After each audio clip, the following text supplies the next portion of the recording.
বা সামাজিক যোগাযোগ মাধ্যমে কোনো বিষয়ে বক্তব্য দিইনি। আমি সাধারণ একজন শিল্পী, পেশাগত কারণ ছাড়া কোনো কিছুর সঙ্গে আমার কোনো সম্পৃক্ততা নেই।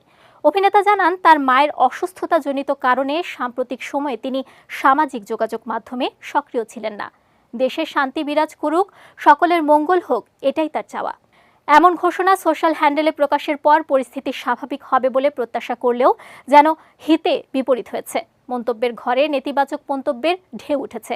অভিনেতা বলেন, আমি প্রতিটি মন্তব্য মন দিয়ে পড়ছি, কিছু মন্তব্য বহুবার পড়ছি এবং আমি প্রতিজ্ঞা করছি এর একটি মন্তব্য মুছব না।